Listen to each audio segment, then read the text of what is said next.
timely fashion.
If I can get you all to come on in and grab your seat assignment. Does everyone have a seat? Raise your hand if you don't have a seat.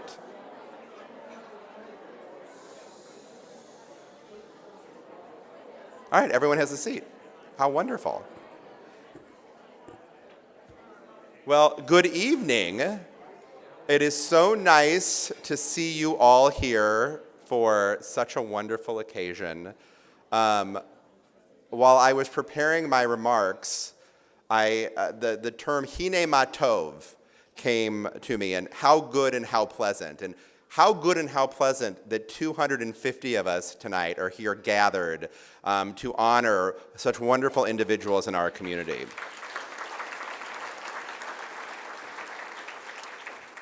I want to welcome you all tonight to the first ever combined annual meeting of the Birmingham Jewish Federation and the Birmingham Jewish Foundation. I'm thrilled to see more than 250 of our community members gather for this meeting and banquet, not to mention Sally Friedman's bat mitzvah party. I mean retirement celebration. You're going to hear from a lot of people this evening, so I'm going to keep my remarks brief.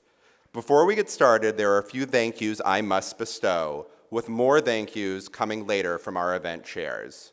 So I would like to thank Lisa Engel and Amy Sag for taking this meeting and running with it. I would also, yeah, clap, that's great. Everyone, it's a big lift. I would also like to thank Temple Bethel and its staff for ensuring that our vision was achieved and for their partnership not only tonight, but year-round. And last but certainly not least, I want to thank Hadass Levine. Hadass, where are you? Hadass is Director of Special Events and Israel Connections. Everything you see here tonight is because of Hadass. From the food to the name tags to the wine on the table sourced from Israel, she's a one-woman force of nature, and we as an organization and our community are lucky to have her.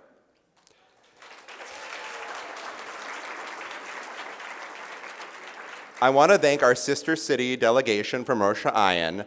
I am so pleased with the partnership that has rebloomed over these last 4 years. We welcome you to Birmingham and stand with you in solidarity. You are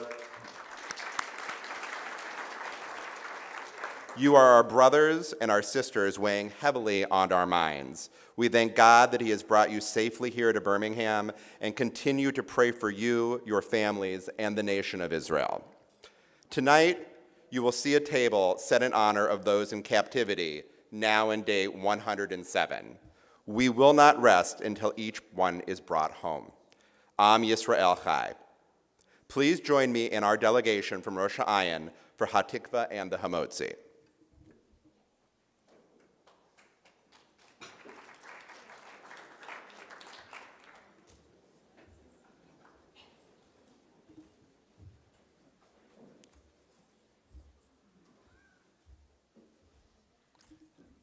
Are we doing it a cappella? I guess we are. Okay.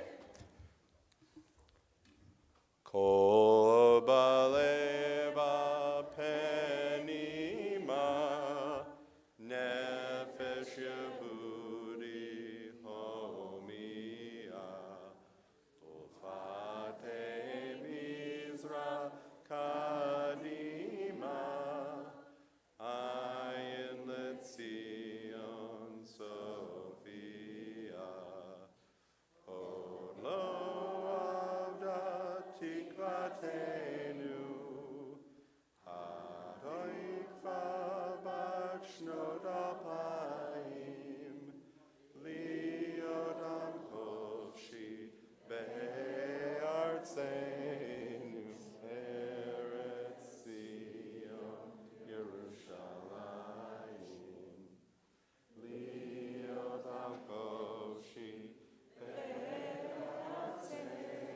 My brothers in Gaza.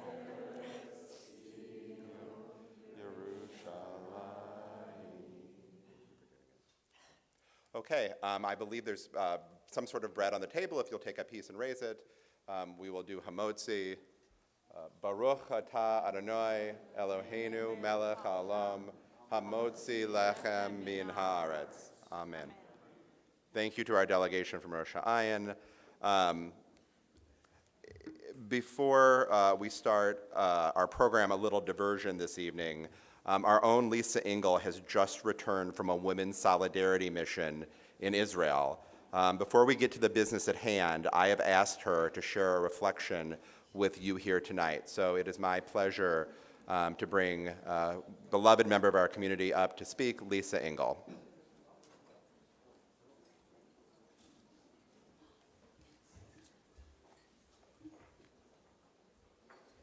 Thank you for doing this.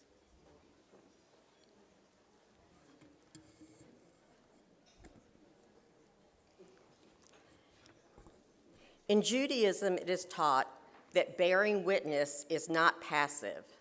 The Shema, Judaism's central declaration and call to listen, has two letters that are enlarged in the Torah.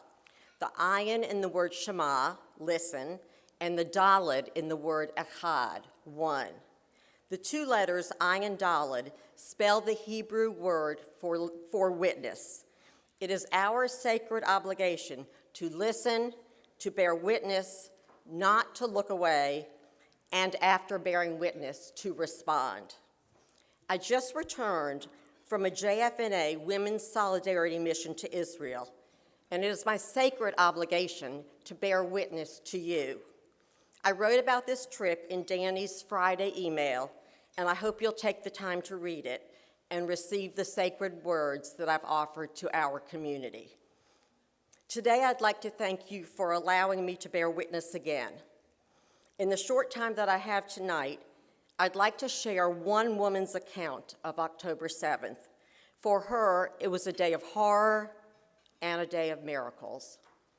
Sophia Orim, a mother of 10 children ranging from 7 to 24 years old, lives in a religious Jewish home in Sderot. I sat next to her for dinner one night, and I heard her account of October 7th. Her family and community have now been evacuated to Jerusalem, and they will never be the same.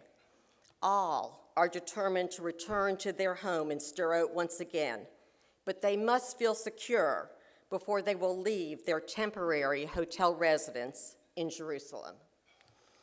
October 7th was Simchat Torah and Shabbat. At 6:30 a.m., the sirens went off.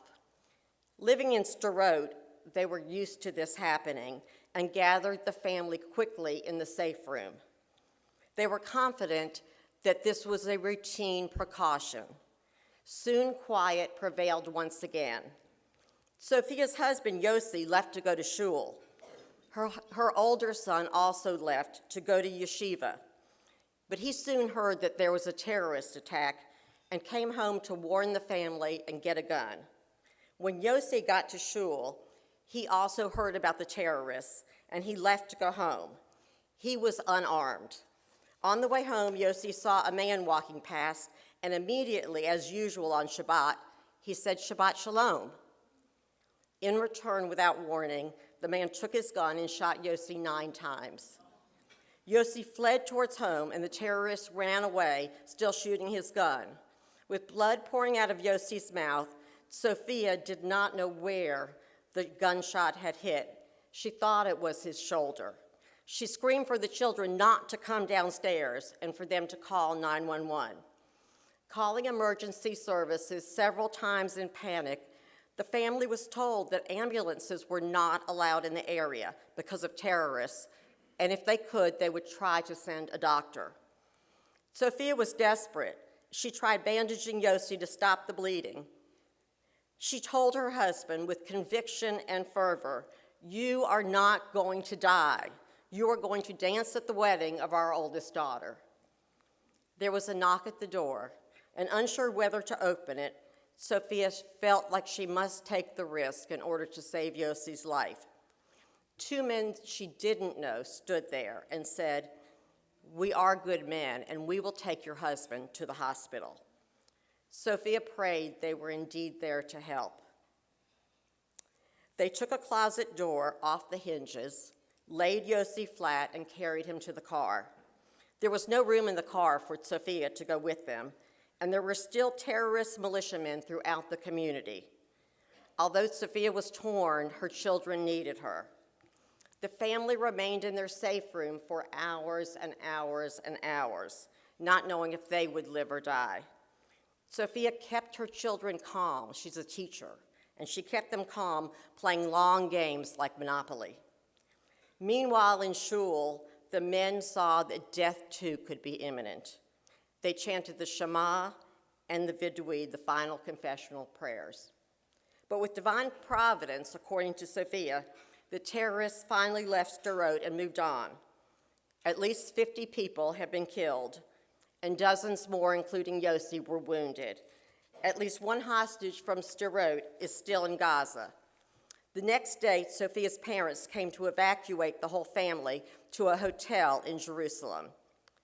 Sophia started calling nearby hospitals to find Yossi, not knowing if he was dead or alive. Panicked, she couldn't find him, and she heard people question if she knew who those 2 men really were. Sophia's brother went hospital to hospital, and miraculously, he found Yossi. He was unconscious and did not have a name on the records. Baruch Hashem, Sophia says, Yossi lived, despite being shot in the lung, and he is now in Jerusalem with his family. Sophia began to read articles about the mensch who saved her husband. Apparently, this righteous man went over and over again to cities infiltrated by the Hamas terrorists and tried to save as many people as he could. Without fear, he fought back in the face of barbaric murderers. It is unknown the number of people he saved, but there were many firsthand accounts of his bravery. This mensch, who will always be remembered by Sophia, was eventually shot by terrorists, and he died while saving lives. If you ask Sophia, what can we do to help? She says, pray for her family, pray for the city of Sderot, and pray for her son, who is in the combat reserves. Sophia looked me in the eye, mother to mother, determined to maintain normalcy for her children, resilient despite her whole town being evacuated, and optimistic because there are good people in the world. Thank you for listening to Sophia's personal story and the story of Sderot on October 7th. Our contributions to the Israel Emergency Campaign will help Sderot to rebuild, its citizens to return, and its children to feel safe once again. And now we must do our part. This chapter for Israel and the Jewish people is still being written. This chapter is being written by all of us. This chapter is one of strength and of resilience. This chapter is Am Yisrael High. As Sophia wrote to me today, may we merit and be comforted in the rebuilding of Israel with peace on all our borders, and together let us say, Amen.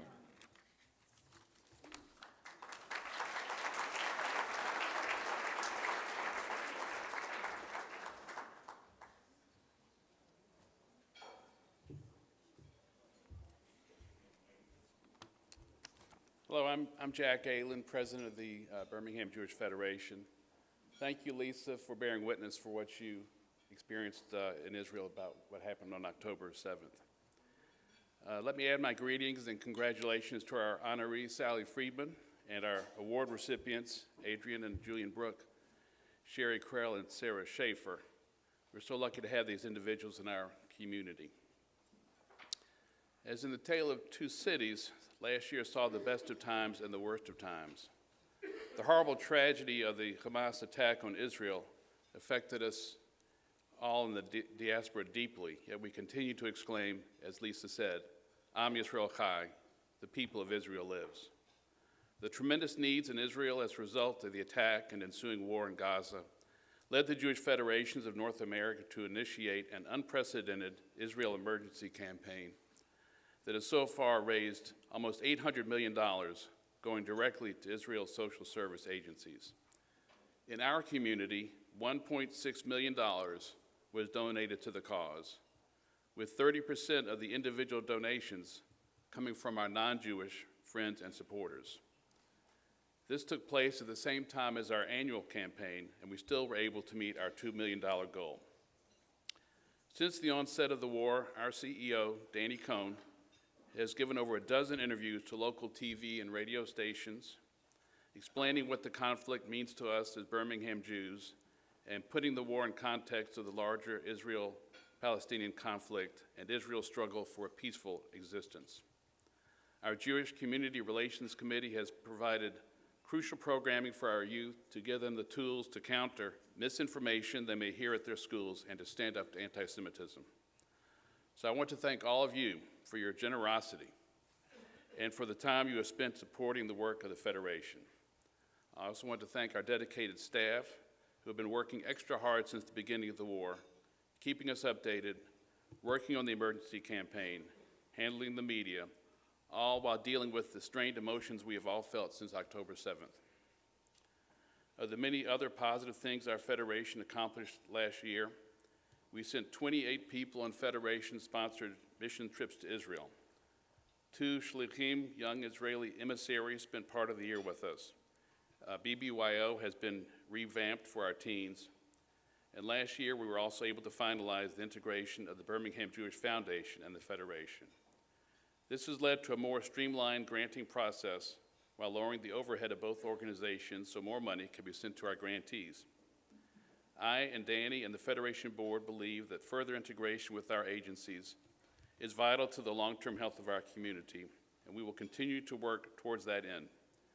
We are actively pursuing further integration with our partners, the N.E. Miles Jewish Day School and the LJCC. Our strategic plan has 3 priorities: increasing engagement and inclusion, delivering services in partnership with our affiliated organizations in a more efficient way, and expanding ways to be philanthropic in a donor-centric manner. From what I have said earlier in my remarks, I think we have made progress on these priorities, but there is more to be done. As instructed in the Pirkei Avot, we are not required to finish the work, but neither are we permitted to desist from it. So thank you for continuing to support us as we continue this vital work. Thank you.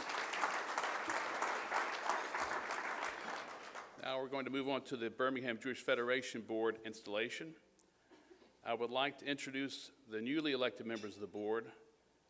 Please stand as your name is called. Seth Walnick, VP of Finance. Aaron Arnold, Diane Berkowitz, Kent Haynes, Abe Kunin, and Andrew Sperling.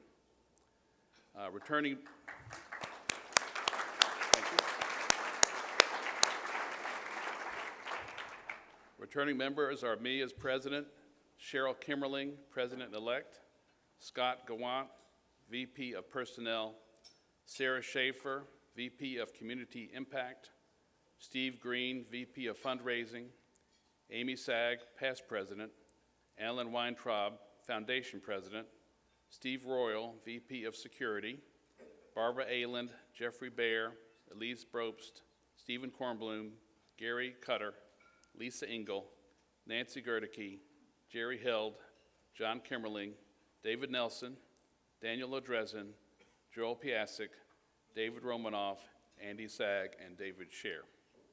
Each of you comes to this position with expertise and experience in many areas which will serve the Birmingham Jewish Federation well. By accepting this position, you have shown your belief in the mission of the Birmingham Jewish Federation and your faith in the future. I feel confident that you will have the ongoing support and encouragement of every member of the Birmingham Jewish community. I charge you now with these responsibilities entailed within and wish you success and satisfaction in your endeavors. I declare you duly installed as directors of the Birmingham Jewish Federation. Congratulations.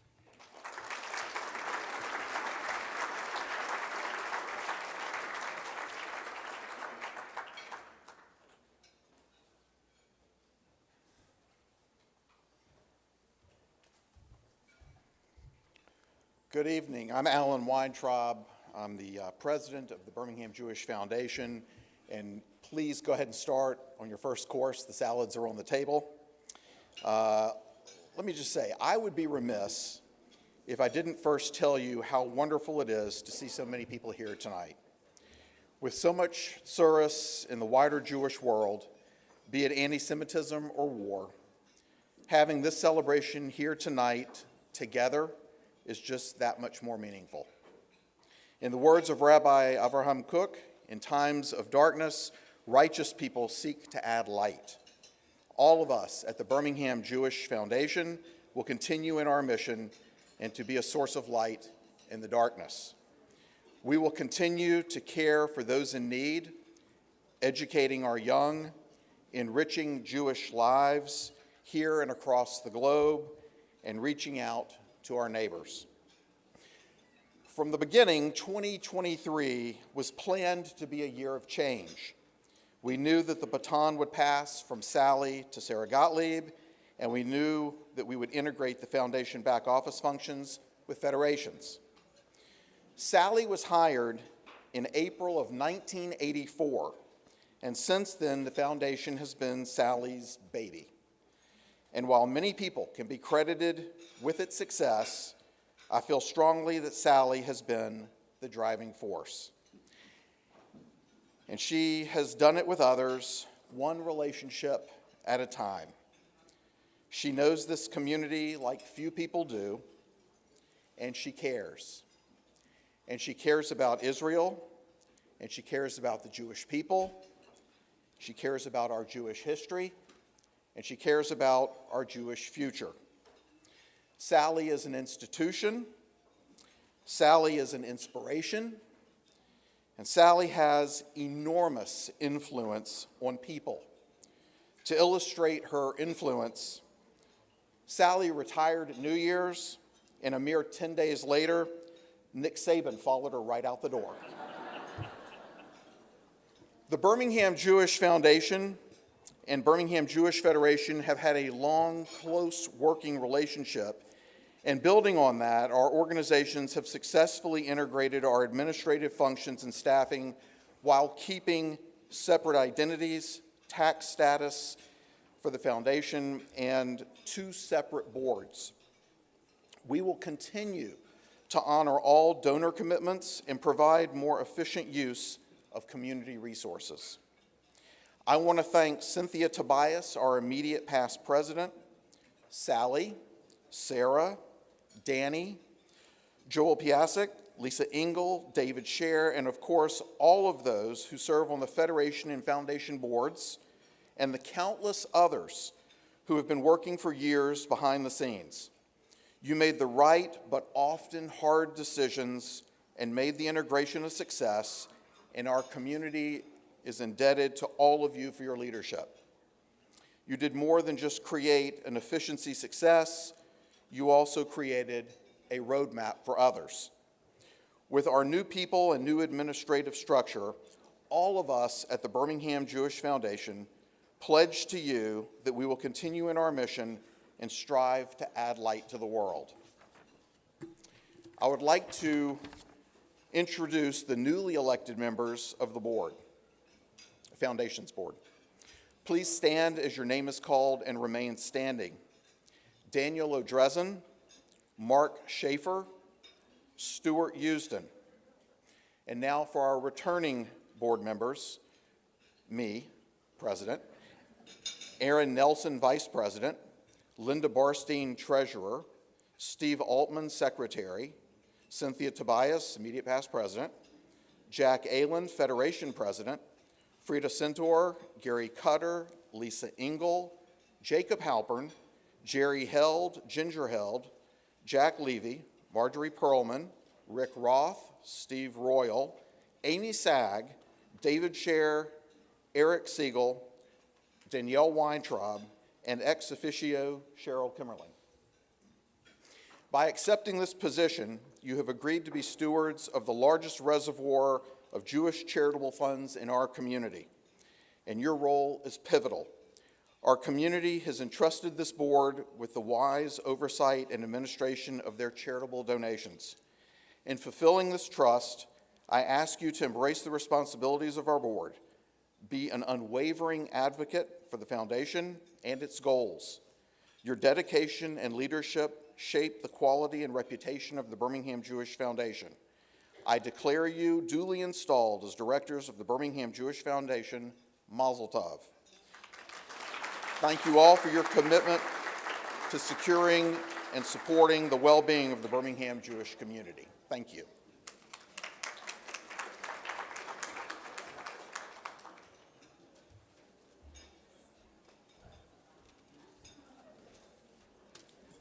My name is Stephen Brickman. I have the privilege of introducing and awarding the Annie Miles Lifetime Achievement Award to Adrian and Julian Brooke. But before I do that, I wanted to congratulate all the honorees for their incredible achievements and service to our community, as well as Sally Friedman, whose service has been exemplary, and it's been my privilege to work with her and be part of the foundation life and to see what she and Richard and Janet and David have done over the years for our foundation, which has been exceptional, and you'll hear more about that later on tonight. But it's a privilege to be here, and particularly privileged, and I want to thank Adrian and Julian for honoring me with the privilege of introducing them.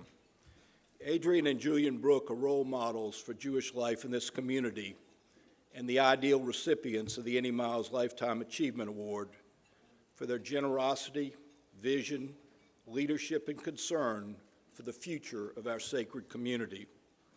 As a community, we gather together tonight and give both of them our heartfelt thanks and gratitude for the lives they've lived and the example they have set for each of us.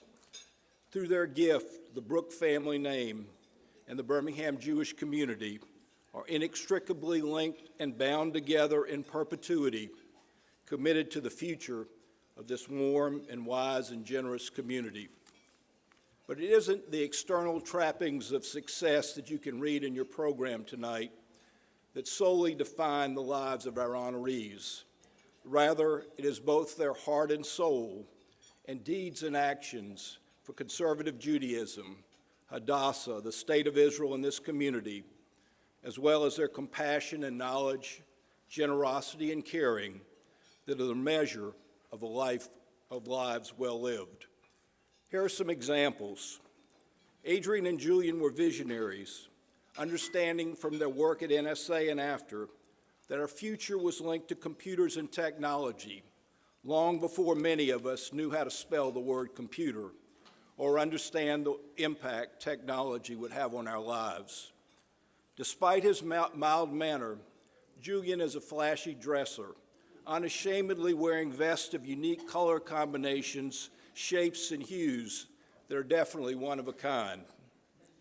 Julian and I share the privilege of winning the honors of honor as we both graduated from the University of Virginia, recognizing that when we were students, and still today, that our honor and our integrity and our character are more important than any jewels that sparkle in this world.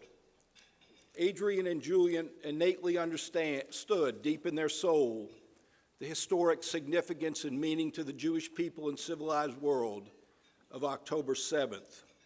They witnessed the vile anti-Semitism it has spawned and work each day for each of us to educate and advocate and fight to eradicate the twin evils of terrorism and bigotry that has infected and plagued our world in ways we could not have imagined.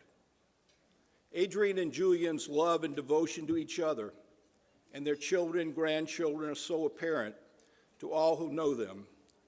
Each is so accomplished and talented in their own right, and they love each other not only for what each has made of himself or herself, but for what each has done for the other. Their love is strong enough to reassure and embrace, but loose enough to allow for each other's self-expression and sovereignty. I see their red yarmulkes each wore during the high holidays, striding up and down the aisles of Temple Bethel to ensure that those who had aliyahs and parts in the service were on time and understood with gratitude to God the significance and importance of their special honor. Adrian and Julian are the heart and soul of conservative Judaism in this city and nation and embody the words of the Shema, to love God with all your heart, soul, and might, and to teach them diligently to your children. And know as well that, as my late father always reminded me, that the Torah is the key to life. They would do and have done anything for Temple Bethel and its members, enhancing and bringing their love of Judaism to the many they have and will touch, help, influence, and impact. Through their acts and deeds, which are the hallmarks of the Jewish people, they have been unabashedly proud Jews as they pursue their passion for conservative Judaism, Hadassah, the state of Israel, and their love of God, and to empower others to chase and realize their hopes and dreams, just as they have chased and realized their dreams, to be the best stewards of our Jewish covenant with God, embodied in the award they will soon receive. They live their lives believing in the words of the 55th Psalm, "Cast your cares on the Lord, and he will sustain you. He will never let the righteous be shaken." Adrian and Julian have cast their cares on the Lord, and God has sustained them. And just as God has sustained the Brooks, Julian and Adrian have sustained and nurtured each of us through their love and compassion, generosity, and caring for our community. So we too tonight feel their righteousness and cast our cares tonight on the Lord. So please stand up, because the Brooks are passing before us to accept this much-deserved Lifetime Achievement Award as a testament to the righteousness of their lives, which are embodied in the words of Micah. What does the Lord require of you but to do justice and to love mercy and to walk humbly with your God? I now present the Brooks to receive their award.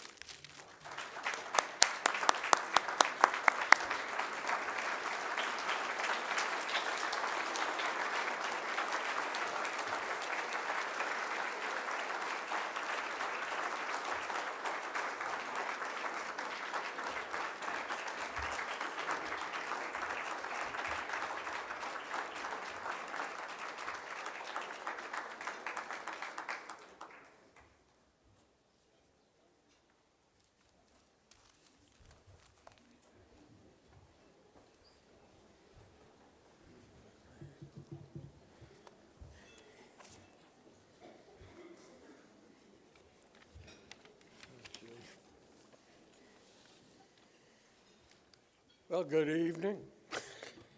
On behalf of Adrian and myself, I want to thank you all for this very special occasion. Stephen, thank you for your very kind words. May we all only have good occasions, and we can use them these days. Adrian and I have been involved in our community in various ways for a very long time. And what a wonderful and a special community it is.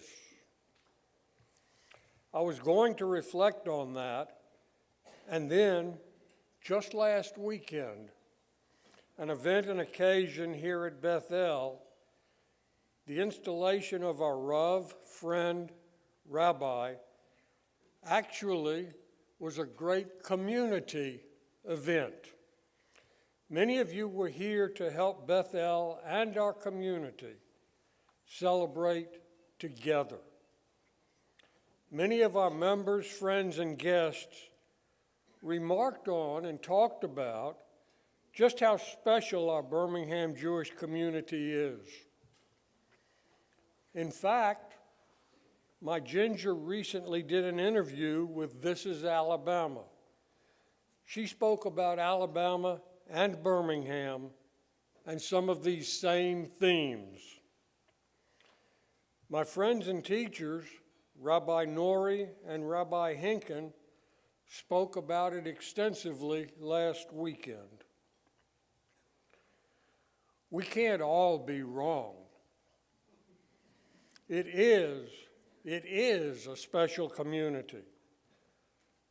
We're all blessed with a truly extended family in so many ways. When I was growing up here, virtually everyone was aunt or uncle. I thought I was related to everybody. Dr. Miles did my first pair of glasses when I was 10 years old. As you know, Adrian was a Yankee. By coincidence, actually, she just recently received her permanent residence card. The first time her family came down from New Jersey for a visit, they were really, truly, this is true, surprised that we were all wearing shoes and that they did not believe there were Jews in Birmingham. Adrian and I have occasionally discussed why we are involved.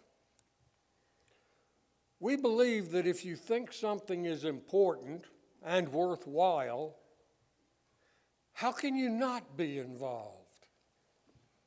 So we try to be. And thank God, so do our kids and our grandkids.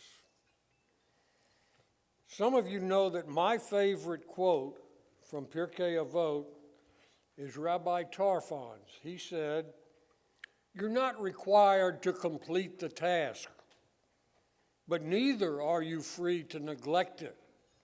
We all must do our part." In the mid-'70s, Adrian and I were part of the first Federation Young Leadership mission to Israel. Harold and Judy Seitlin were part of the group. Some of you here were as well. They were on their honeymoon and tended to be late for things. I do remember Harold being very proud that he had run all the way up the snake path at Masada. By the way, halfway up the snake path is an amazing place to watch a sunrise, so do that if you ever have the chance. What made the trip particularly interesting for Adrian and me is that I had been stationed at Fort Meade before we returned to Birmingham, and we both had been working for the NSA. Don't tell anybody. And we had to get special permission, really, for us to go. NSA did not care for the idea of our being out of the country. We've both been blessed to be taught, encouraged, guided, and mentored by so many extraordinary leaders. A lot of the ones that I learned from early on had served in the military during World War II.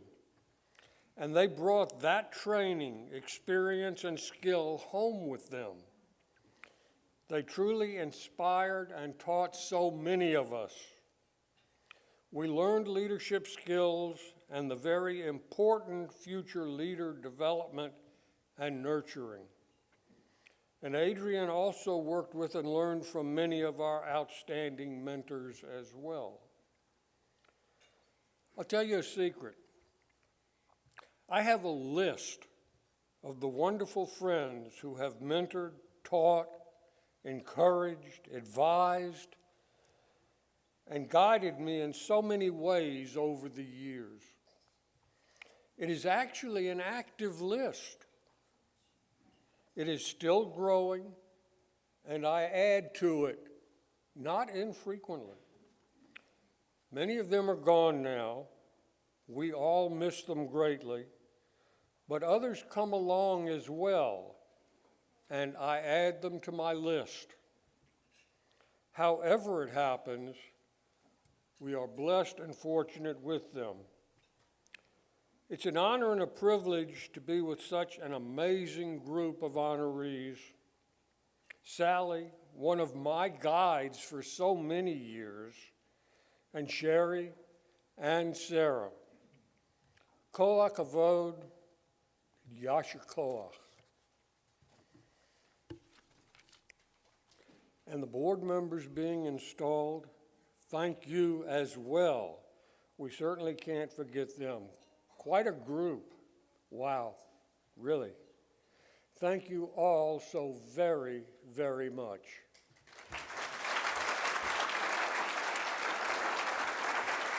Yes, sir.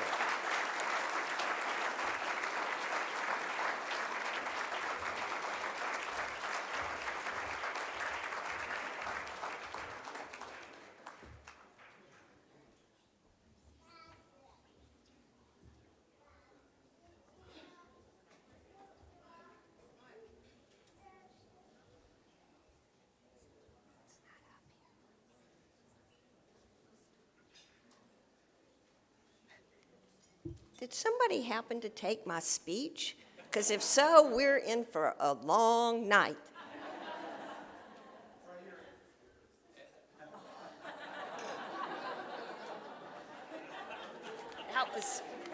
That was scary. So I'm Susan Green, and what an honor it is for me to present the Susan J. Sorry, I got thrown off. Okay, I'm going to start over.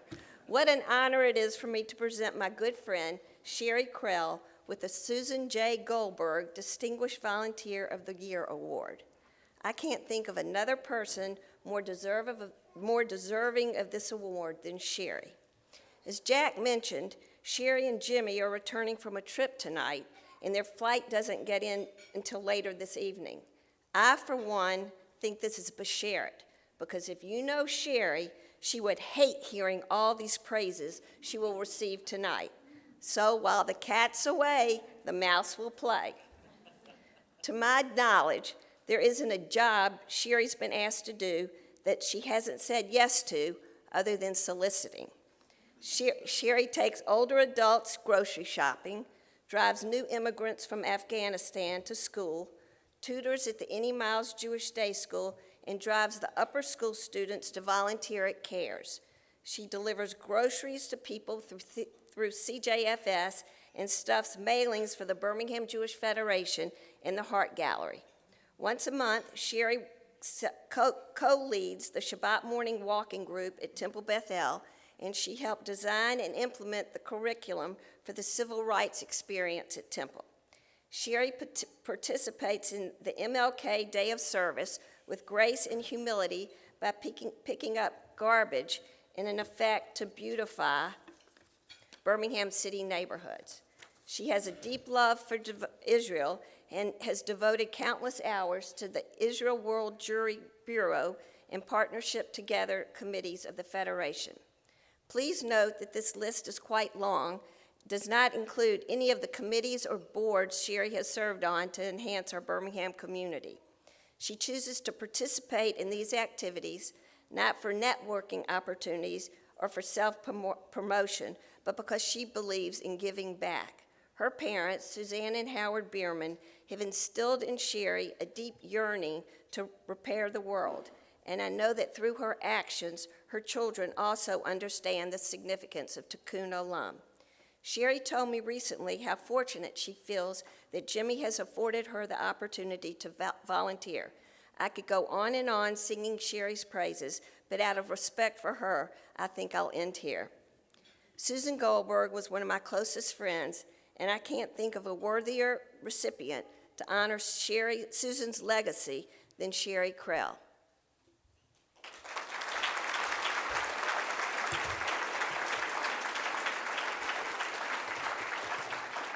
Sherry has asked me to read these remarks. Thank you for this very special honor, and I apologize for not being here tonight. Susan Goldberg was one of my role models when I moved back to Birmingham. Like me, she was an educator at the Any Miles Jewish Day School, and her three children, also like mine, were educated in this wonderful school. I saw Susan and Edward taking an active leadership role in all the Jewish agencies in our community. I hope Jimmy and I are leaving as meaningful a legacy in improving our community like the Goldbergs have done in the past. I want to take this opportunity to thank Sally for all of her hard work. She has introduced Jimmy and I to many worthwhile opportunities, and we have been able to enrich Birmingham because of her mentorship. Sally, I look forward to seeing where you will make an impact next. I appreciate all the words of support I have received. Welcome to my Rosh Hashanah friends, and I look forward to working together this week.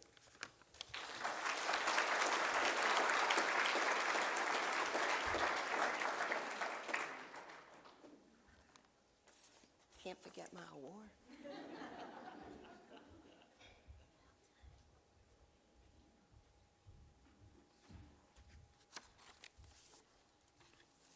Good evening.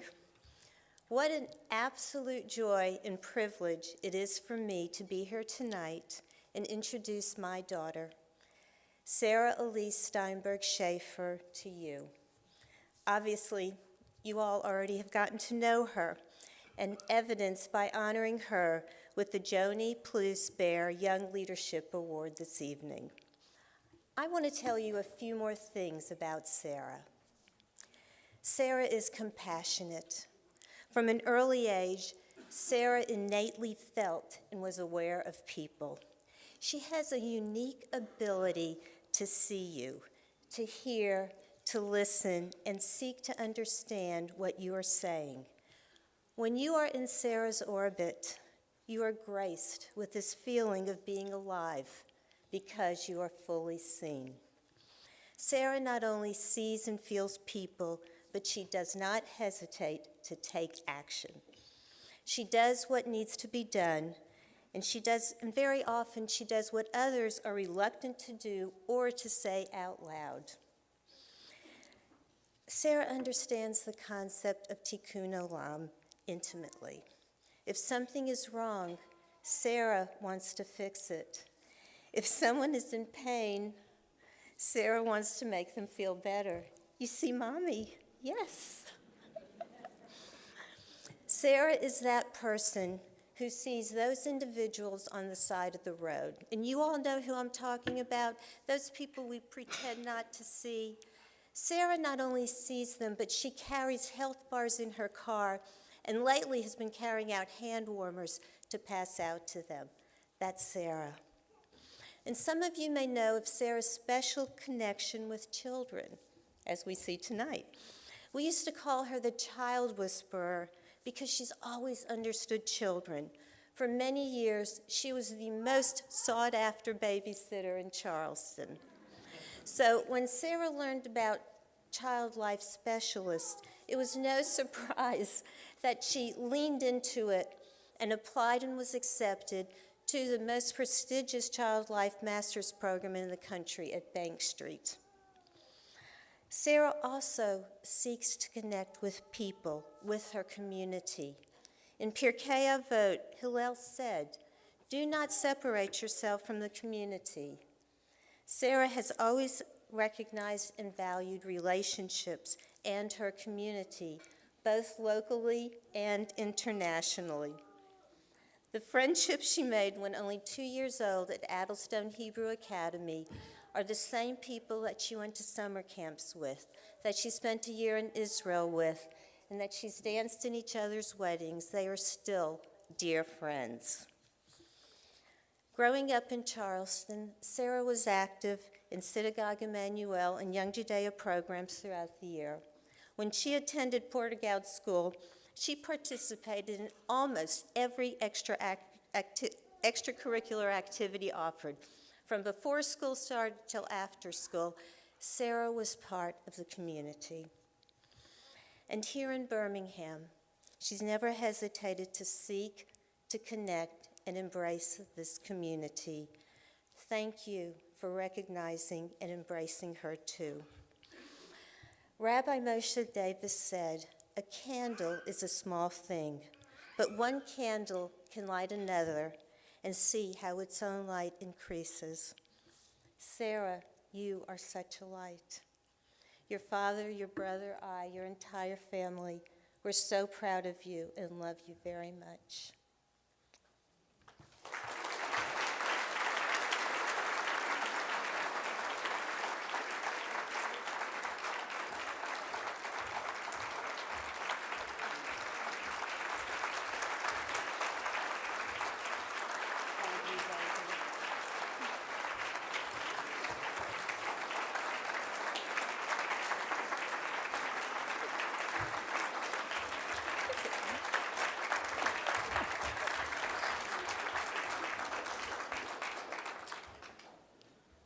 I have helpers tonight. So thank you, Mom. This feels like a very full circle moment for me because I can remember being about 6 or 7 years old and watching my mom receive a leadership award. And here I am looking out today with my 2 girls. And girls, if you're gonna be up here with me, I need you to stay with me or you can sit with Daddy. But this is reality. I'm truly honored to be standing in front of all of you receiving the Joni Plusper Young Leadership Award. While I never had the pleasure of knowing Joni, her legacy runs deep, and I know I will continue to strive to emulate her leadership and dedication to our community and to Israel. When I moved to Birmingham, I knew I wanted to be involved. However, I wasn't really sure what that looked like. I began working, started a family, and formed friendships. Okay, goodbye, little friend. Slowly, I started showing up at events, and my interest to be at the table started to peak. Whomever suggested my name for the Birmingham Jewish Federation and the Annie Miles Jewish Day School Board of Directors, thank you. Thank you for allowing me the chance to become involved and give back to our community and to Israel, and for helping me realize it is really hard to say no. Over the past 4 years, I've had the great pleasure of learning what it means to be a lay leader. By saying yes to serving on boards, yes to committees, yes to being a part of trainings, yes to traveling around the world, no complaints there, yes to late night phone calls, yes to chairing JCRC, and most recently, yes to co-chairing the BJF Israel Emergency Campaign with Stephen Brickman. But I can't begin to express how much pride I have when it comes to serving our Birmingham Jewish community, especially this year after October 7th. I tell all of my friends and family who visit that Birmingham is a gem, and I truly believe that. Everyone in this room tonight cares so deeply about the sustainability of our Jewish community, and I love being a part of it. Growing up in Charleston, South Carolina, both of my parents were active lay leaders, sitting on multiple boards within and outside of the Jewish community. I genuinely still remember crying on several occasions, not wanting my mom to go to another meeting or on another trip.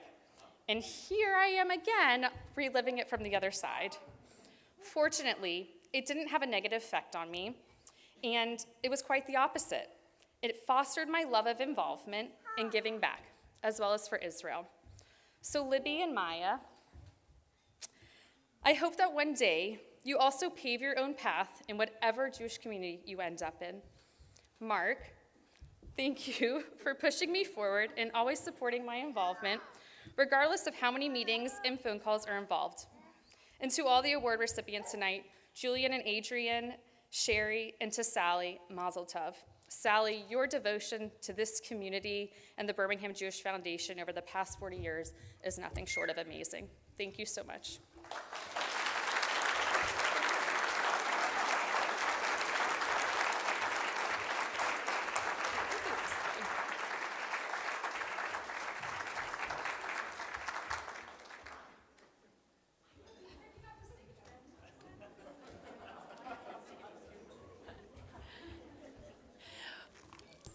Please continue to enjoy your dinner, which is going to be served shortly, family style. And also, please enjoy this beautiful video that you're about to see honoring Sally. Our program of tributes will continue shortly. Bon appetit.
We will proceed with the tributes. Oh, Sally's not there. Uh-oh, never mind. We will not proceed because Sally's not here. We got to wait a minute. Keep eating.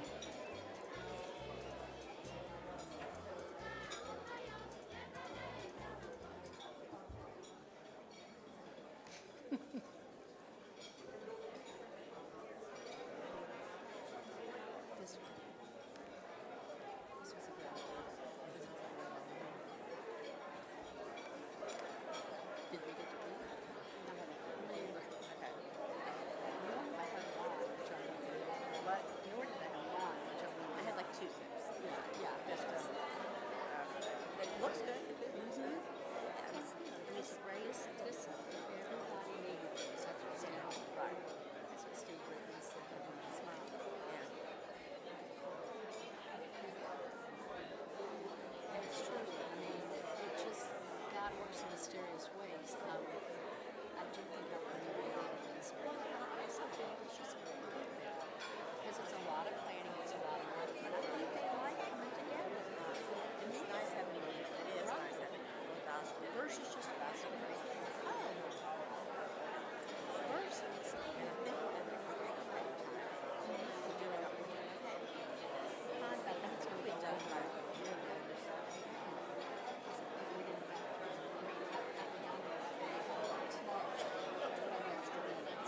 we were supposed to start with 10 after. Okay. Well, Sally will come back. Good start.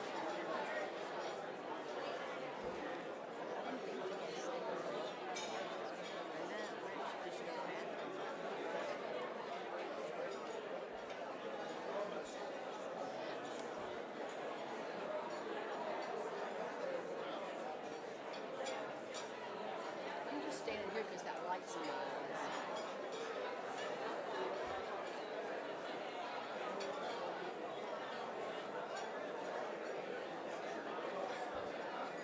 I mean, should I go get her or should I go?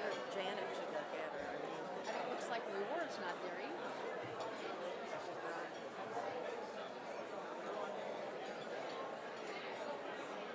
okay, there they are. There's Leora.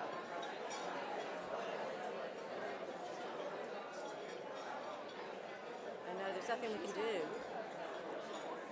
Sally's not there. She went to the bathroom.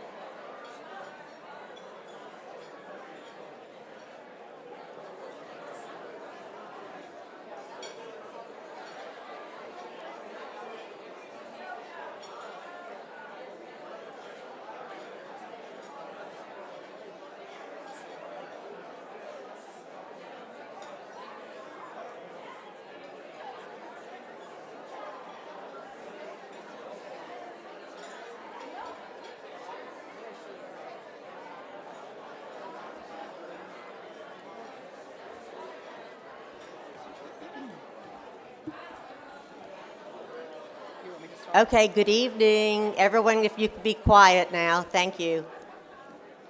Our guest of honor has arrived. Arrived back. Stand close to the mic. Okay. I hope you can hear me. Good evening. I'm Amy Sag, and along with Lisa Engel, have the honor of co-chairing tonight's tribute to Sally Friedman. Before we begin, a few thank yous are in order. Thank you to our very own Danny Cohn for all his guidance and help in planning tonight's event.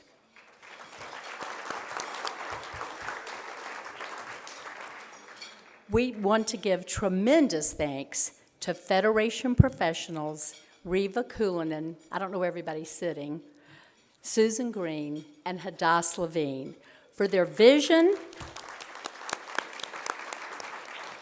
and for attending to all the many details of tonight's program. Additionally, we want to give special thanks to our tribute committee members, including Janet and David Aarons, Ginger Hell, Cynthia Tobias, and Harry Bear. To Ellen Sokol and to Esther Levy, many thanks for helping to arrange tonight's beautiful table decorations. They are indeed special. Last, but certainly not least, a heartfelt thank you to Stephen Brickman for the beautifully crafted resolution honoring Sally. Stephen, a past president of the foundation, has continued to stay involved over the years, serving as a valued resource for Sally. Each of us in our lives has the opportunity to make choices driven by tikkun olam, choices that make the world a better place. Sally Friedman, you have done just that.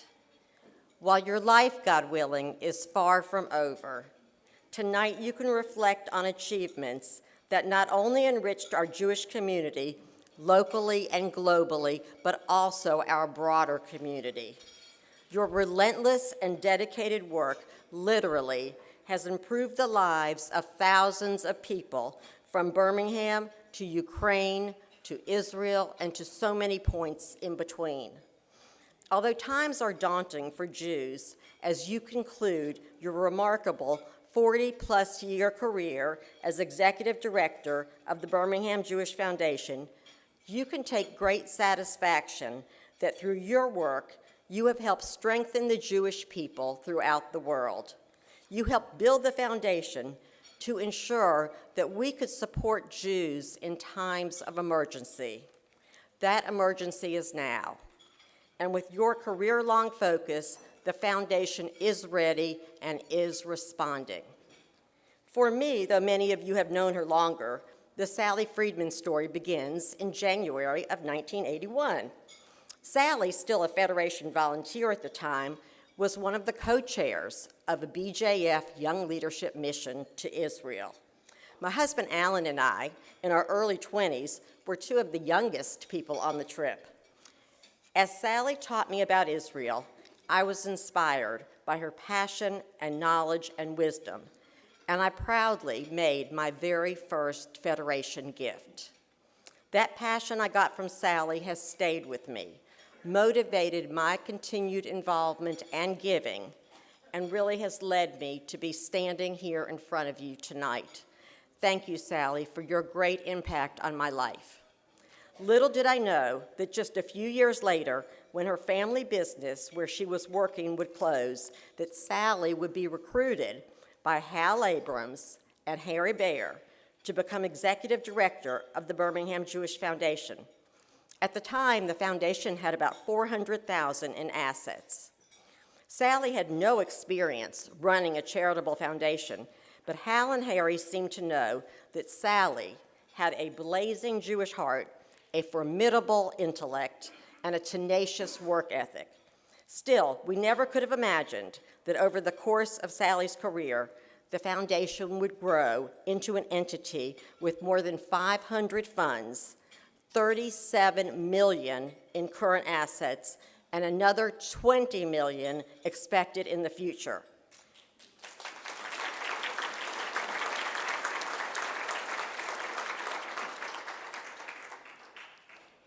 Through her leadership, fundraising abilities, and superb stewarding of donors, she transformed the foundation into a major community entity. I know all this firsthand because one of the most rewarding chapters of my 40-plus year volunteer career was serving as foundation president and working alongside Sally.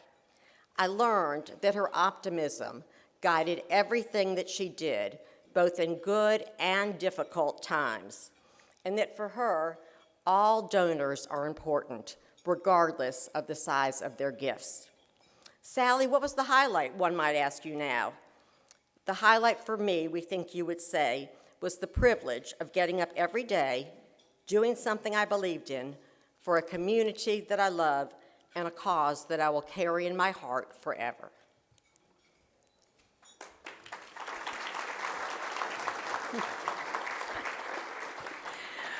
Though Sally and I were both born and raised in Birmingham, our paths never really crossed growing up, probably because Sally was, and still is, older than me. But it was worth the wait because one day our lives intersected and we became fast friends. That's because we first connected in a birthing class when we were both pregnant with our firstborns, Andy Sag and Sammy, aka Sam Friedman, who were born 2 days apart in February of 1983. And Sally and I, in the next few years, would organize playgroups and birthday parties together. We were a great team even then. It was a piece of cake, pardon the pun, and a tasty foreshadowing of the good times Sally and I would enjoy together 30 years later when I had the privilege of serving as foundation president. Serving in that role was one of the best volunteer jobs I have experienced. Sally, your mentorship and keen explanations helped me better understand the importance of endowment giving, that by growing the foundation's assets, our community would have more unrestricted today dollars, along with providing for a strong and sustainable future. Sally, how proud your mother and father, Dodie and Leo Jaffe, would be of you. They loved the Birmingham Jewish Federation. Your mother twice was Women's Division Chair. Your father and his partners in the family business were consistently among the top donors to the Birmingham Jewish Federation campaigns. Among the many wonderful pictures and mementos that adorned your office was a framed Birmingham news story about your mom and her Federation volunteer work with a picture of you as a little girl standing next to her. Your own BJF journey began long before you came to work for the foundation professionally. Not only were your parents inspirations to you, you yourself stepped forward at an early age. While growing up, you were involved in the Federation through the BJF's various youth initiatives and fundraisers. Federation in Israel continued to endure in your heart as you went off to the University of Maryland in 1974, where you met, or when you went off to the University of Maryland. In 1974, you met your beloved Richard. You two clicked. In fact, when he called to ask you out after you had waited on him as a salesperson, he began awkwardly by asking if you remembered him and if you were busy. Yes, you remembered him, and yes, you were busy. Packing to go to Israel for your nephew Doug's bar mitzvah. When you came back, the two of you began going out, and your relationship grew. He proposed, you accepted, and he said he would like to take you to buy a ring. You thought about that for a few days and said rather than a ring, you would like him to donate that money to the Birmingham Jewish Federation in honor of your engagement. Ever since then, you have stepped forward immediately and beautifully, the true hallmarks of an unselfish leader, to contribute to every Federation fundraising endeavor, from our annual campaigns to special initiatives to emergency campaigns, and of course, to the Birmingham Jewish Foundation. You and Richard moved to Birmingham in January of 1976. You went to work for your family's business, Jaffe Dry Goods, as a buyer. You also became one of the first women from the Southeast to serve on the United Jewish Appeals National Women's Young Leadership Cabinet.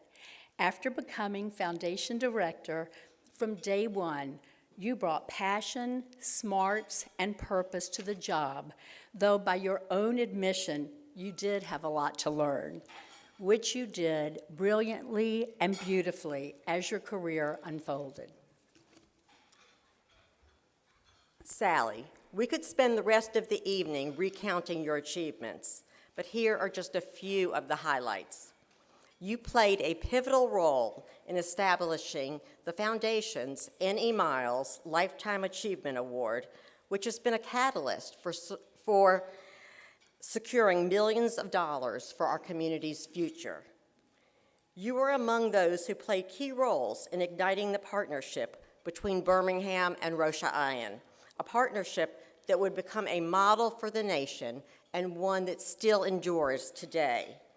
You, working with the leadership of the N.E. Miles Jewish Day School, Levitt Jewish Community Center, Kalat Jewish Family Services, and other agencies, built and then skillfully managed sustaining endowments for each of these important agencies.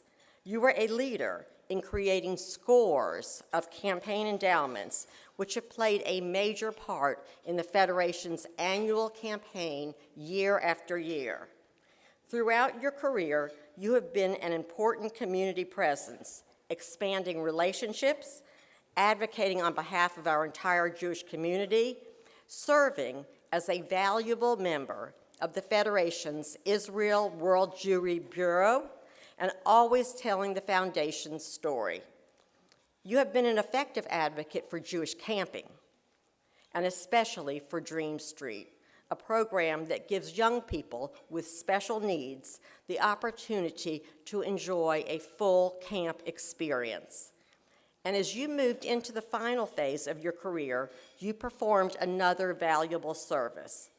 The recent integration between the Federation and the Foundation will have a lasting effect on our ability to raise, manage, and distribute community funds. And your involvement, Sally, was critical in making this happen. Sally, the Torah teaches us that to everything there is a season.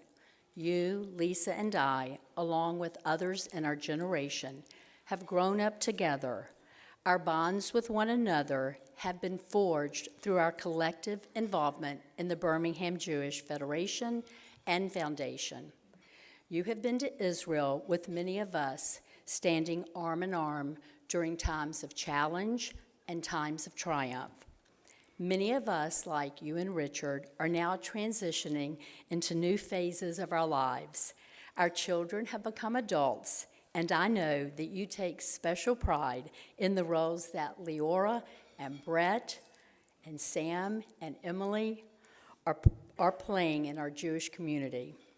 All one has to do is to talk to you for 5 minutes, and your joy in being a grandmother to Lila, Josie, Parker, and Miles burst to the surface, and they in turn love their Cece, especially as more than one of them has said the hugs you give and the stories you tell them.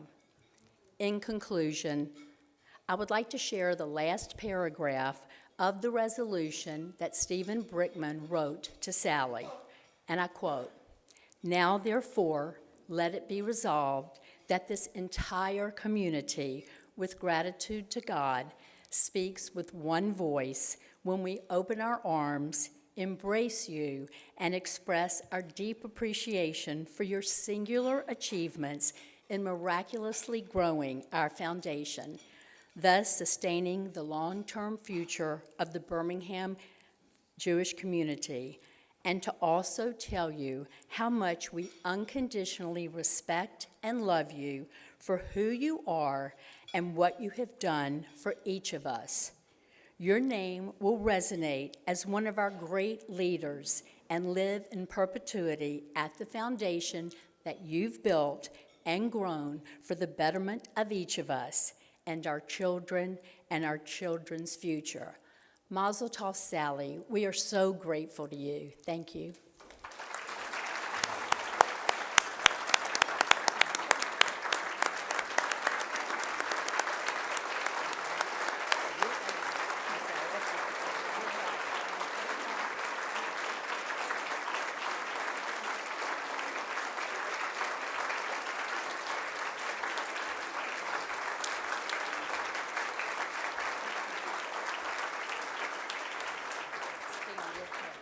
Stand real close to the microphones. Hello, Sally.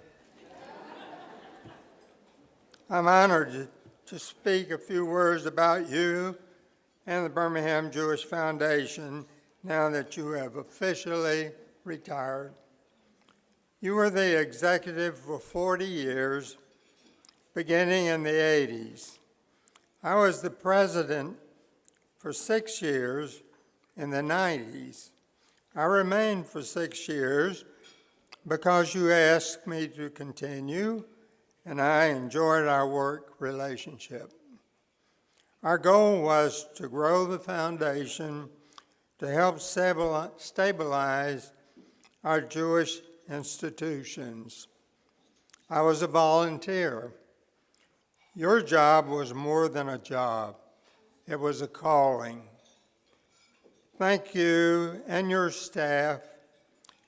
The Federation is active and continues to grow. The last annual report is impressive. Our Jewish community knows that it can call on the foundation in times of need. I congratulate you on your successes and wish you well in your retirement.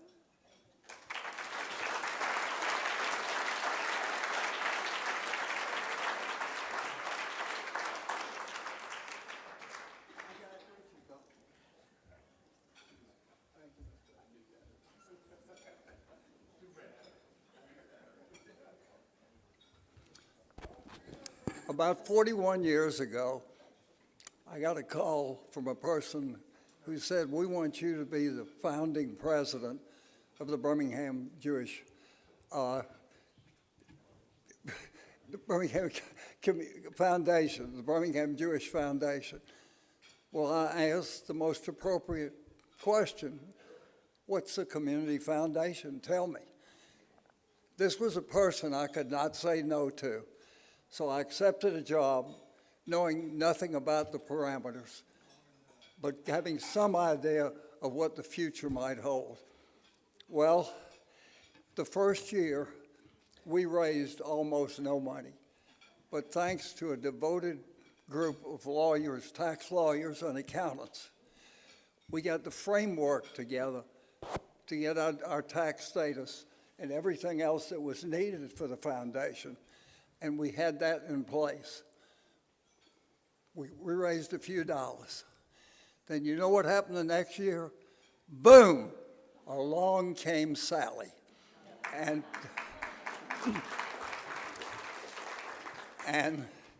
if you've ever heard the saying, "Mighty oaks from tiny acorns grow," that's what Sally did with the Community Foundation.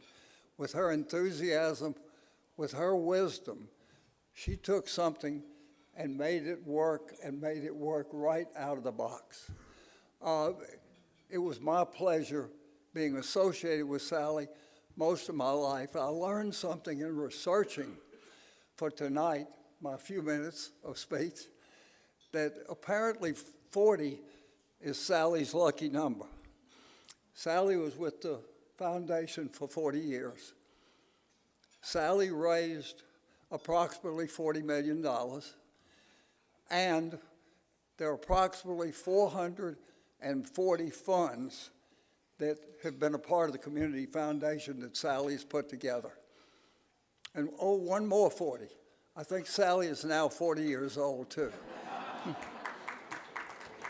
If you look at her and know her enthusiasm and her zest for everything, believe me, I'm not sure she's even gotten to 40 yet, and we're talking about retirement. I'm going to throw it aside in here. Tonight, I greeted Sam Tenenbaum when I walked in. Many of you know he wrestled professionally as the great Kaiser.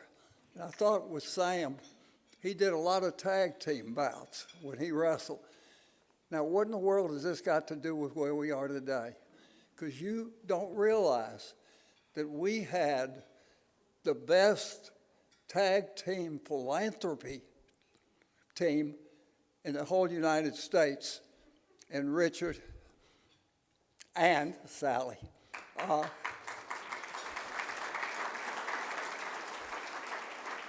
And I will tell you from experience If Richard didn't get you, Sally would.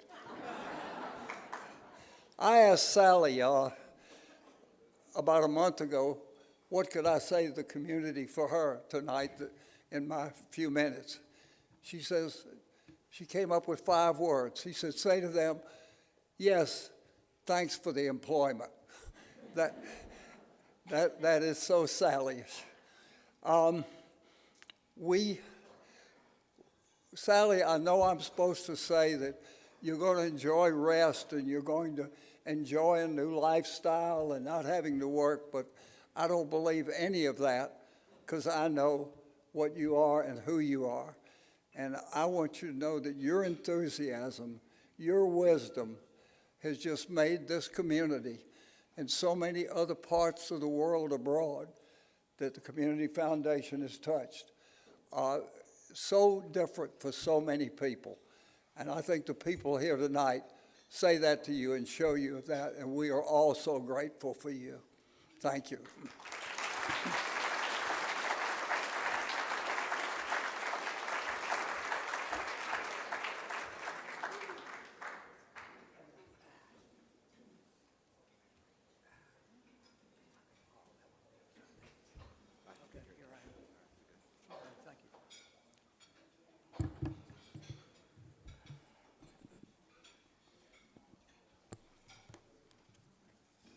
I want some applause for this.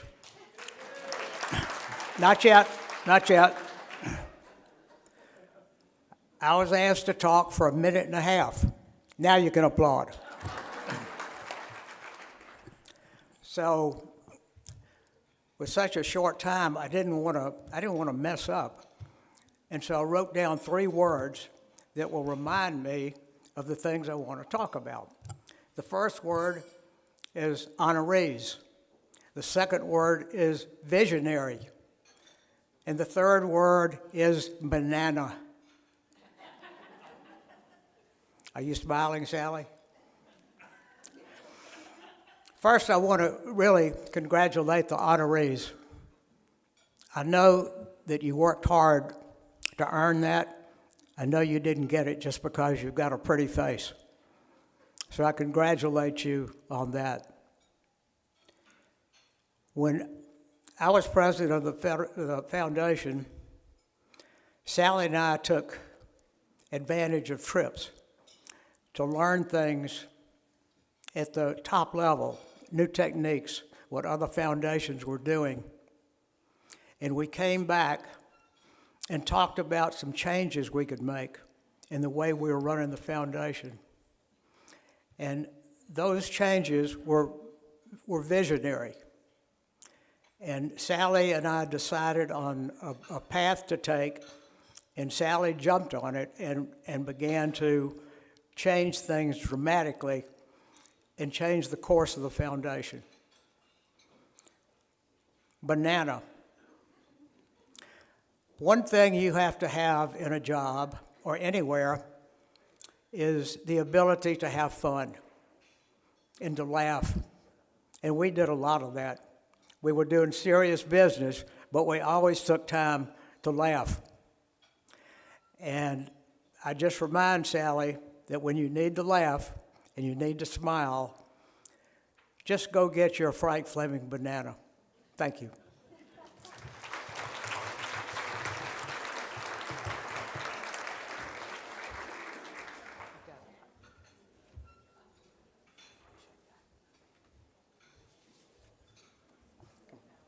We are David and Janet Aaron, Sally's first cousins.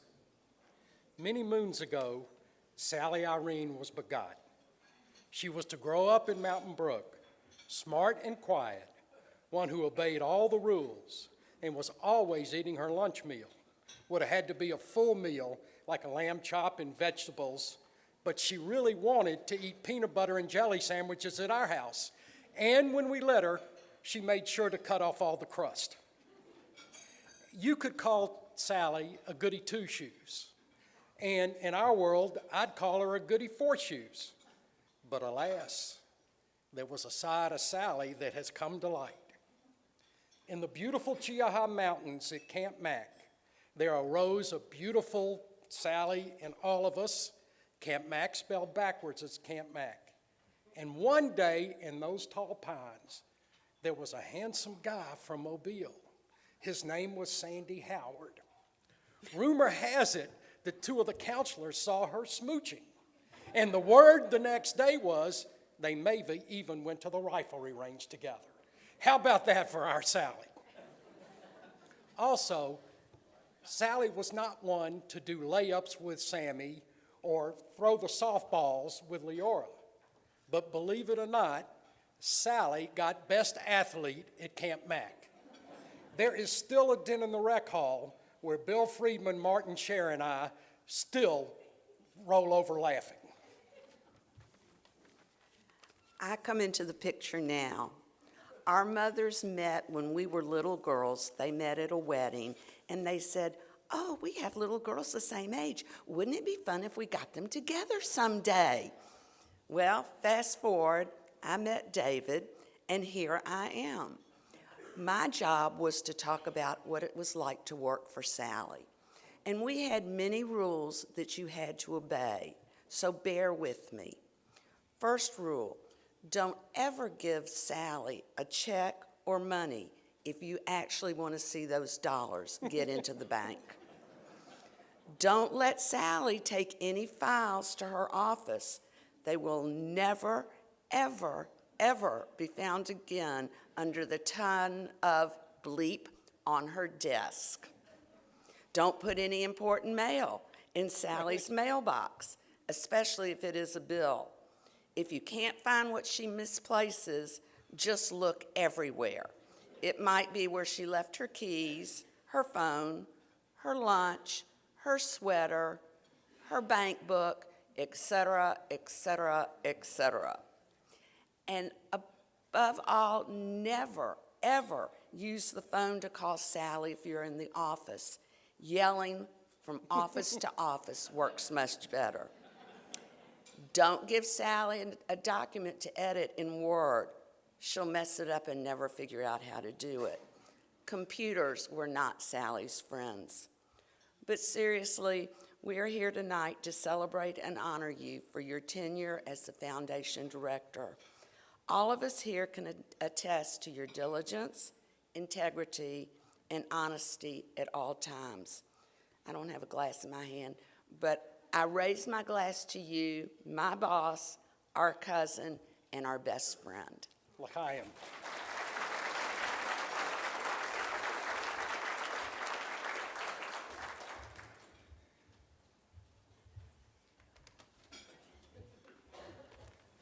So as the ever so slightly older child, I'm pulling rank and I get to go first, Mom. So before I get into it, mazel tov to all of the honorees tonight. We are so blessed to have such an amazing community, and tonight is such a good reminder of that. So, Mom, today is a wonderful, joyous, happy day for you and our family. But it's also a little strange because every day for literally our entire lives, you and Dad have got up, put on your work clothes, and served our community. So in the 90 seconds they gave me, all I really want to say to you is thank you. Thank you, Mom, for giving me a place to throw my backpack down after a long day at school, grab a snack, grab a Coke, all those years. The BJF staff always felt like our extended family. Thanks to all of you current and former staff members who are here tonight for putting up with Leora when she ran around the office, misbehaved, and caused a lot of noise and trouble. By the way, Sarah, Sam, Florina, my BJF snack card doesn't have an expiration date, okay?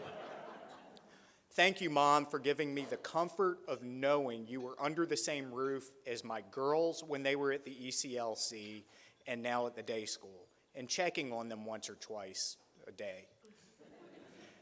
But also, thank you for playing a critical part in ensuring our community has an ECLC and a day school. One of the coolest things about being a grown-up in Birmingham is getting to actually see and understand and take a great deal of pride in the work that you do as a son, but also as a community member.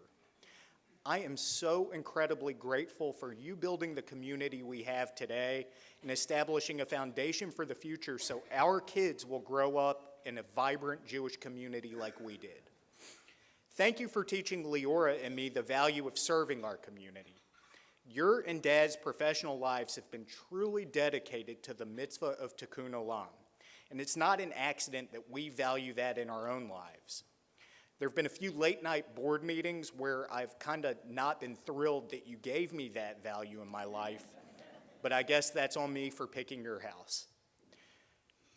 From Granddaddy Leo, Grandma Dodie, to you and Dad, to Leora and me, and to our kids, our family really has lived L'Ador Vador.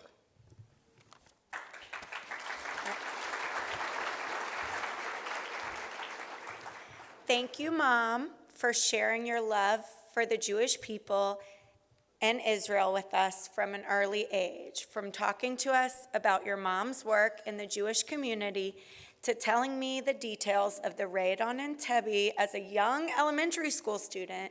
You were constantly sharing your passions and sense of passion with us. Thank you, Mom, for modeling what it means to have a caring heart.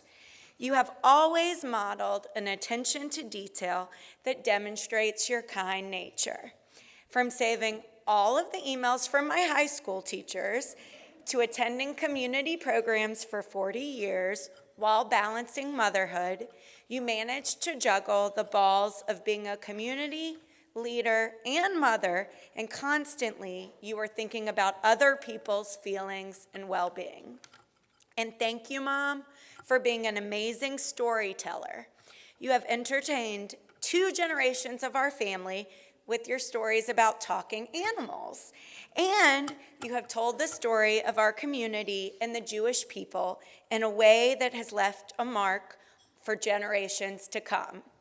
And thank you, Mom, for being our selfless, down-to-earth, and silly role model.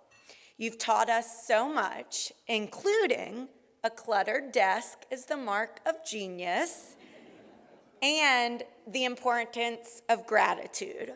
On behalf of Sammy, Emily, Lila, Josie, Brett, Parker, Miles, and me, thank you, and we love you.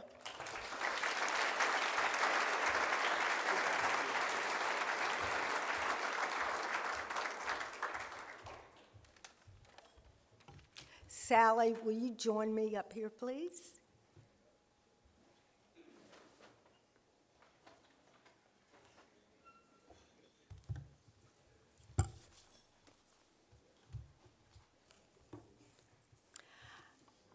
I have the privilege of presenting Sally with a gift that represents our extreme gratitude for all that she has done to ensure a vibrant and financially stable Birmingham Jewish community over the last 40-plus years.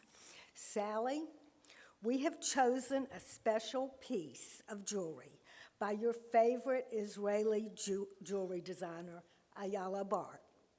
She states that she enjoys matchmaking textures and materials to create a unique design. You too, Sally, have been a matchmaker, matching donors' passions with their philanthropy dollars. Enjoy and wear this in good health as you prioritize, no doubt, your commitment to your family and particularly your grandchildren in the years to come. Your tireless work in strengthening our community for generations to come will always be remembered. Thank you.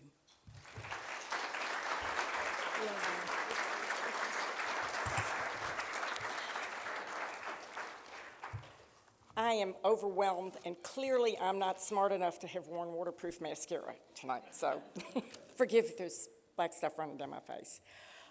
First, I want to congratulate Julian and Adrian, Sarah, and Sherry. I can't think of better people to share the evening with. And I just would like to take my few minutes to offer some thank yous. Thank you for this special evening. I'm not used to sort of being in the middle of things, and I'm just so grateful for everything that everybody said. Thank you to Danny and Sarah and Samantha Palmer, who will be helming the foundation going forward, and I know it'll be in great hands. Thank you to all the Federation staff, including retiree Donna Berry, who's here. You have been such a pleasure to work with and have treated me with such kindness. I could never express my gratitude enough. Kim Patterson, you have been with the foundation for many, many years, and thank you for everything you've helped me with. Janet Aarons and Carol Rogers, I surely could not find the right words to thank the two of you enough. You were truly my partners for so many years. You were my right hand, my left hand, and everything in between. And every day you provided the foundation and me with such tender, loving care. My parents were mentioned tonight, so I have to include them in my thank yous because I really lucked out there. They set an example for me of devotion to the Jewish people, Israel, and philanthropy. My mom volunteered for the Federation just about every day except Canasta Day. And my dad believed that humor can get you through almost anything, which has certainly served me well as a Jewish professional.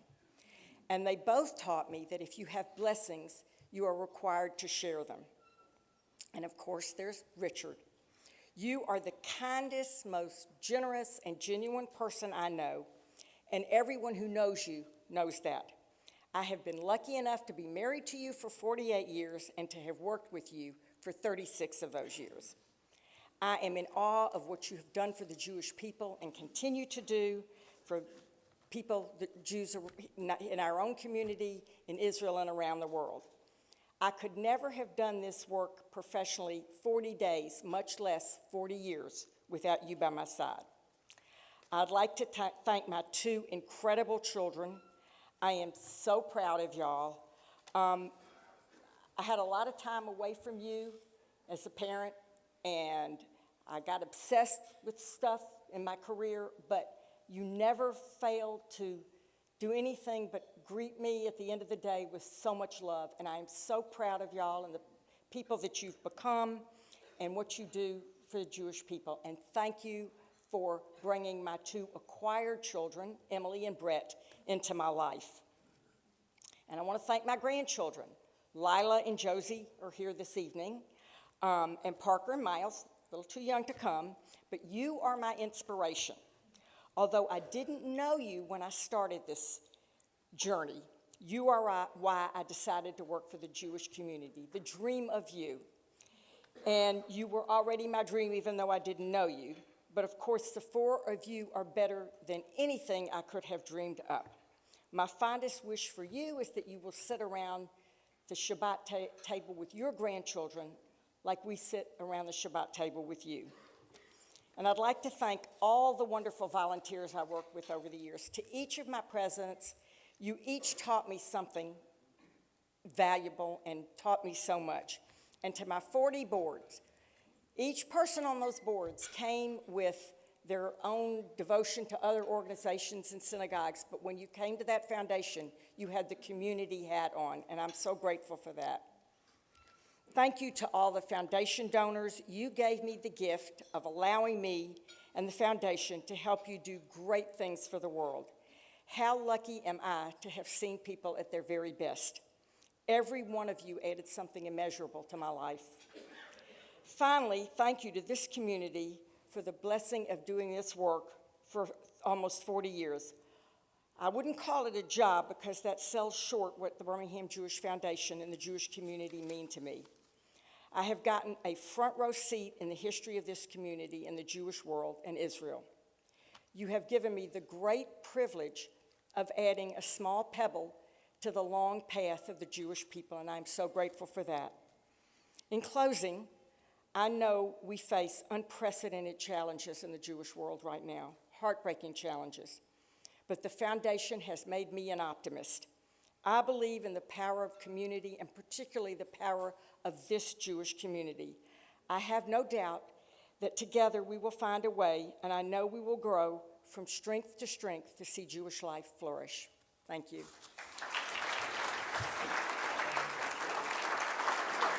Stand up.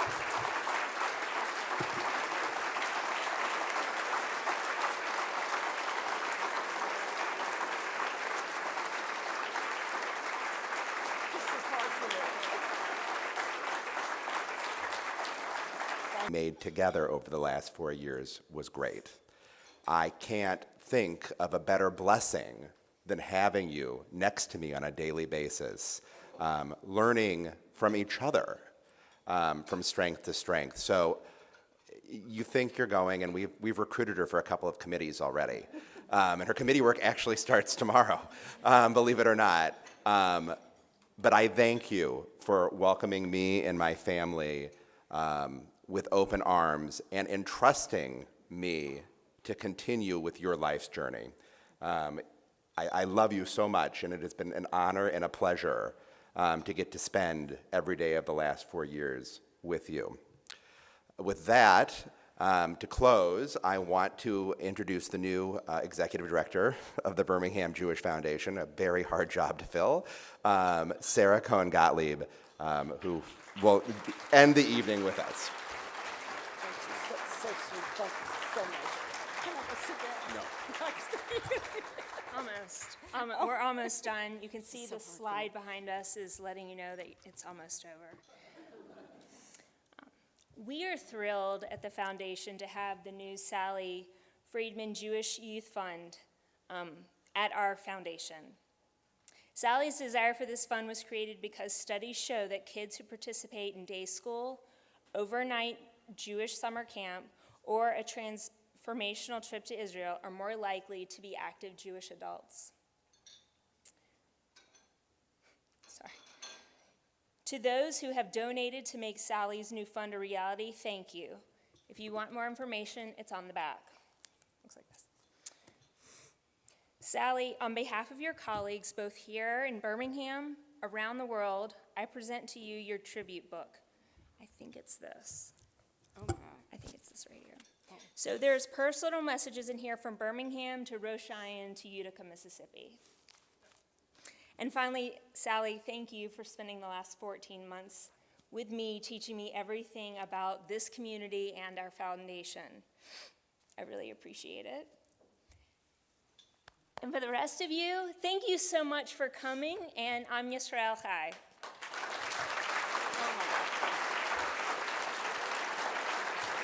Let me make sure that all your